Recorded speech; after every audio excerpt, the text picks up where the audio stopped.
ಇಂದು ಸುಮಾರು ಬೆಳಗ್ಗೆ 10 ಗಂಟೆಯ ಸಂದರ್ಭದಲ್ಲಿ ಬೆಂಗಳೂರಿನ ಮಹದೇವಪುರ ವಿಧಾನಸಭಾ ಕ್ಷೇತ್ರದ ಕುಂದನಹಳ್ಳಿ ಬಳಿ ಇರುವ ಎಇಸಿಎಸ್ ಲೇಔಟಿನ ಗಣೇಶ ದೇವಸ್ಥಾನದ ಗೋಪುರವನ್ನು ಗಣೇಶ ಹಬ್ಬದ ಮುಂಚೆಯೇ ಯಾವುದೇ ರೀತಿಯ ನೋಟಿಸ್ ನೀಡದೆ ಬಿಬಿಎಂಪಿ ಅಧಿಕಾರಿಗಳು ತೆರವುಗೊಳಿಸಿರುವುದು ಕಂಡುಬಂದಿರುತ್ತದೆ. ಈ ಘಟನೆಗೆ ಸಂಬಂಧಿಸಿದಂತೆ ಶ್ರೀಕಾಂತ್ ಕೆ, ಸಹಾಯಕ ಕಾರ್ಯಪಾಲಕ ಅಭಿಯಂತರರು ಹಾಗೂ ಸಂತೋಷ್, ಸಹಾಯಕ ಅಭಿಯಂತರರು ಸರ್ಕಾರದ ನಿಯಮ ಉಲ್ಲಂಘನೆ ಮಾಡಿರುವುದು ಸ್ಪಷ್ಟವಾಗಿ ಕಂಡುಬಂದಿರುತ್ತದೆ. ಇದರ ವಿರುದ್ಧ ಕರ್ನಾಟಕ ರಾಜ್ಯ ಯುವ ಸಮೂಹದ ವತಿಯಿಂದ ಮೇಣದ ಬತ್ತಿ ಪ್ರತಿಭಟನೆ ನಡೆಸಲಾಯಿತು. ಪ್ರತಿಭಟನೆಯಲ್ಲಿ ಹಲವಾರು ಸ್ಥಳೀಯರು ಹಾಗೂ ಹೊರರಾಜ್ಯಗಳಿಂದ ಬಂದಿದ್ದ ಸಾರ್ವಜನಿಕರು ಭಾಗವಹಿಸಿ ದೇವಸ್ಥಾನ ತೆರವು ಕಾರ್ಯಾಚರಣೆಯ ಕುರಿತು ತಮ್ಮ ಆಕ್ಷೇಪ ವ್ಯಕ್ತಪಡಿಸಿದರು. ಕಾನೂನುಬದ್ಧ ಪ್ರಕ್ರಿಯೆ ಪಾಲಿಸಬೇಕು ಮತ್ತು ಪ್ರಕರಣದ ಸತ್ಯಾಂಶವನ್ನು ಸರ್ಕಾರ ಬಹಿರಂಗಪಡಿಸಬೇಕು ಎಂದು ಪ್ರತಿಭಟನಾಕಾರರು ಒತ್ತಾಯಿಸಿದರು. ಈ ಸಂದರ್ಭದಲ್ಲಿ ಮಾತನಾಡಿದ ಕರ್ನಾಟಕ ರಾಜ್ಯ ಯುವ ಸಮೂಹದ ರಾಜ್ಯಾಧ್ಯಕ್ಷರಾದ ಡಾ. ಎಸ್.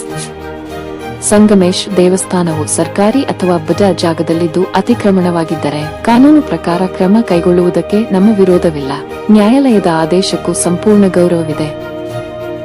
ಆದರೆ ಕಾನೂನುಬದ್ಧ ಪ್ರಕ್ರಿಯೆ ಪಾಲಿಸದೆ ತೆರವು ಕಾರ್ಯಾಚರಣೆ ನಡೆಸಿರುವುದಾದರೆ ಅದನ್ನು ಪ್ರಶ್ನಿಸುವುದು ನಮ್ಮ ಹಕ್ಕು ಎಂದು ಅವರು ಹೇಳಿದರು.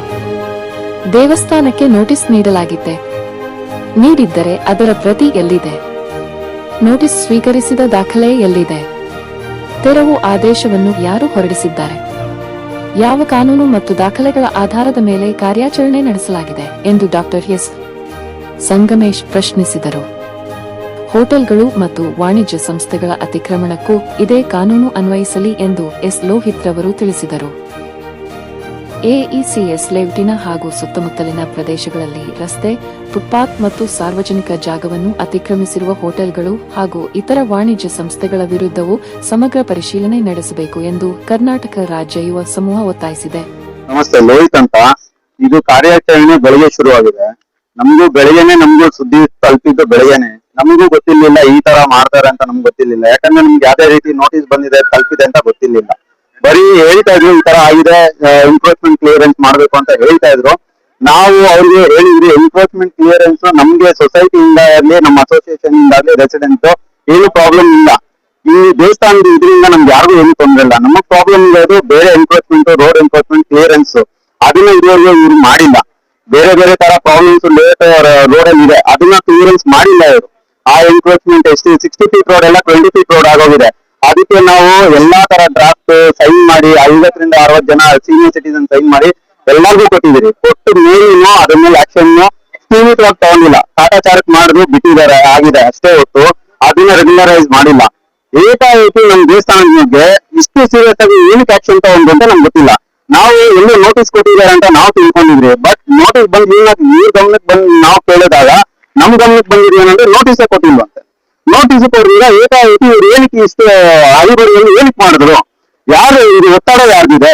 ಏನ್ ಒತ್ತಡ ಇತ್ತು ಇವ್ರಿಗೆ ಇದು ಮಾಡೋದಕ್ಕೆ ಅಂತ ನಮ್ಮ ಪ್ರಶ್ನೆ. ಆ ಪ್ರಶ್ನೆಗೆ ಉತ್ತರ ಸಿಗುತ್ತಂತ ಹೋರಾಟ ಮಾಡ್ಬೇಕು ಅಂತ ನಾವು ಕಾಯ್ತಾ ಇದ್ದೀರಿ ಸರ್. ಇಲ್ಲ, ಆಕ್ಚುಲಿ ನೋಡಿ, ಇದು MLA ಅವ್ರ ಗಮನಕ್ಕೂ ಹೋಗಿದೆ. ಅವರು ಈ ಟೈಮ್ ಎಲ್ಲ ನಮ್ಗೆಲ್ಲ ಈಸ್ಕೊಟ್ಟಿದ್ರು. ಗಮನಕ್ಕೆ ಹೋಗಿ ಅವ್ರ ಟೈಮ್ ಎಲ್ಲ ಈಸ್ಕೊಟ್ಟು ಸ್ಟ್ರೆಚ್ ಮಾಡಿದ್ರು. ಬಟ್ ಇವರು ಇಷ್ಟು ಬೇಗ ಏಕಾಏಕಿ ಮಾಡಿರೋದು ಅದು ತುಂಬಾ ಶಾಕಿಂಗ್. ಅವ್ರ ಗಮನಕ್ಕೂ ಹೋಗಿದ್ರೆ ಎಲ್ಲ ನಮ್ಗೆ ಗೊತ್ತಿಲ್ಲ. ಯಾಕಂದ್ರೆ ಅವ್ರ ಗಮನಕ್ಕೆ ಹೋದಾಗೆಲ್ಲ ಅವ್ರು ಮುಂದಕ್ಕೆ ದಿನ ಬೇಡ ಇರಿ ರೆಸಿಡೆನ್ಸ್ ಎಮೋಷನ್ಸ್ ಇದೆ, ಬೇಡ ಇರಿ ಅಂತ ಹೇಳಿದ್ ಉಂಟು. ಆಮೇಲೆ ಸಡನ್ ಆಗಿ ಇದು ಏನಕ್ಕೆ ಹಿಂಗ್ ಮಾಡಿದ್ರು ಅಂತ, ಯಾರು ಒತ್ತಡದಿಂದ ಮಾಡಿದ್ರು ಅಂತ ಇದು ಅವ್ರು ರಿವೀಲ್ ಮಾಡ್ತಾ ಇಲ್ಲ. ನಾವು ಕೇಳ್ತಾ ಇದ್ರೆ ಅದು ರಿವೀಲ್ ಮಾಡ್ತಾ ಇಲ್ಲ. ಇದು ಈ ಮೌನಾಚರಣೆ ಇವತ್ತಿಗೆ ಇದ್ ಮಾಡ್ತಾ ಇದೀವಿ. ಬಟ್ ನಾಳೆಯಿಂದ ಕಾನೂನಾತ್ಮಕವಾಗಿ ಏನು ಇದು ಹೋರಾಟ ಮಾಡ್ಬೇಕು, ಅದನ್ನ ಹೋರಾಟ ಮಾಡ್ಬೇಕು ಅಂತ ನಾವು ಡಿಸೈಡ್ ಮಾಡಿದ್ವಿ ಸರ್.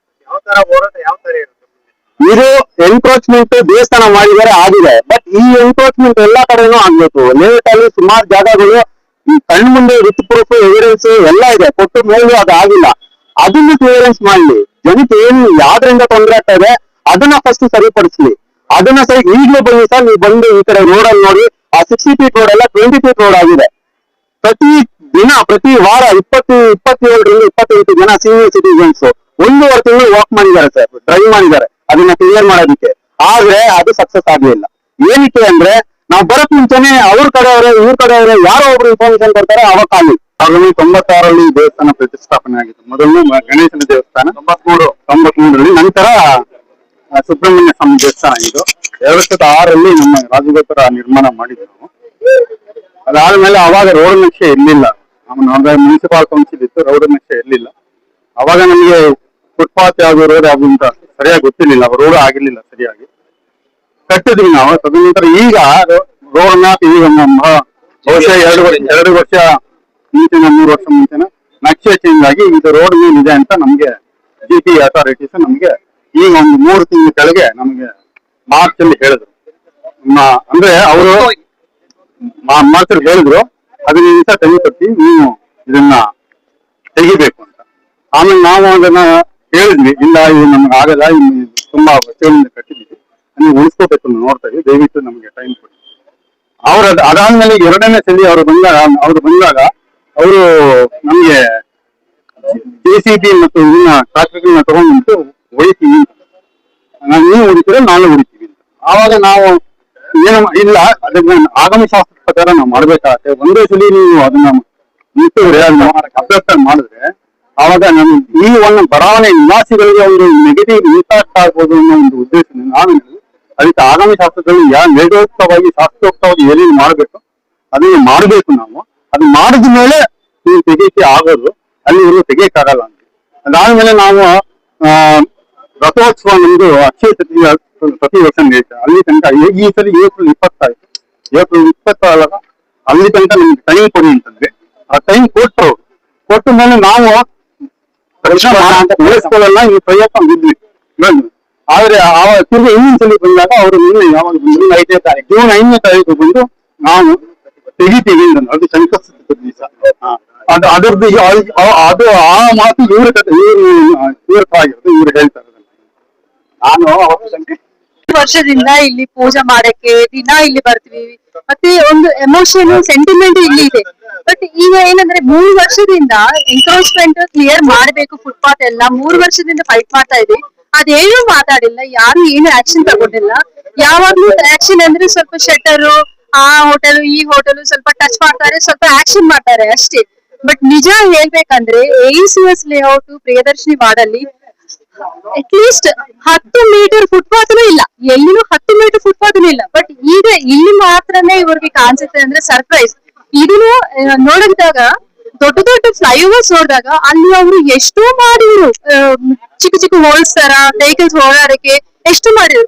ಇಲ್ಲಿನೂ ಅದರ ಪ್ರೊವಿಷನ್ ಮಾಡ್ಬೋದು, ಯೋಚನೆ ಮಾಡ್ಬೋದು. GB ಅಲ್ಲಿ ನೋಡಿ ಯಾವಾಗ್ಲೂ ಎಷ್ಟೋ ಇಂಜಿನಿಯರ್ಸ್ ಇದ್ದಾರೆ. ಆ ಇಂಜಿನಿಯರ್ಸ್ ಸ್ವಲ್ಪ ಬ್ರೈನ್ ಹಾಕೊಂಡು ಸ್ವಲ್ಪ ಟ್ರೈ ಮಾಡ್ಬೋದು, ಪ್ಲಾನಿಂಗ್ ಮಾಡ್ಬೋದು. ಮತ್ತೆ ಇನ್ನೊಂದು ವಿಷಯ ಏನಂದ್ರೆ ಪಬ್ಲಿಕ್ ಇಷ್ಟುವರೆಗೆ ಏನು ಇನ್ಫಾರ್ಮೇಶನ್ ಇಲ್ಲ, ಈ ರಾಜಗೋಪುರ ಈ ತರ ಡೆಮಾಲಿಷ್ ಮಾಡ್ತಾ ಇದ್ರಂತ ಇವತ್ತುವರೆಗೂ ಯಾರಿಗೂ ಗೊತ್ತಿಲ್ಲ. ಇಷ್ಟು ಸೀಕ್ರೆಟ್ ಕಾನ್ಫಿಡೆನ್ಶಿಯಲ್ ಆಗಿ ಮಾಡಕ್ಕೆ ಅವಶ್ಯಕತೆ ಏನು ಅದನ್ನು ಅರ್ಥ ಆಗ್ತಾ ಇಲ್ಲ. ಬಟ್ ಇಂಜಿನಿಯರ್ಸ್ ಇದ್ದಾಗ ಸ್ವಲ್ಪ ಯೋಚನೆ ಮಾಡ್ಬೇಕು, ಏನಾದ್ರು ಆಲ್ಟರ್ನೇಟ್ ಪ್ಲಾನ್ ಏನಾದ್ರು ಇನ್ನೂ ಎಷ್ಟು ನೋಡಿದೆ ನಾನು. ಕೂಡಿ ಫ್ಲೈಓವರ್ ಹತ್ರನು ದೊಡ್ಡದೊಂದು ಎಂಟ್ರಿ ಮಾಡಿದ್ರು, ಸಬ್ವೇಸ್ ಮಾಡಿದ್ರು, ಬೈಪಾಸ್ ರೋಡ್ಸ್ ಇನ್ನೂ ಎಷ್ಟೋ ಮಾಡಿದ್ರು.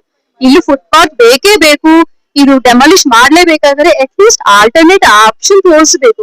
MLA ನೋಡಿದ್ರು, MLA ಗಮನಕ್ಕೆ ಬಂದಿದೆ ಅಂದ್ರೆ ಅವ್ರ ಏನ್ ಮಾಡಿದ್ರು, ಟೈಮ್ ಕೊಟ್ರು ಅಷ್ಟೇ.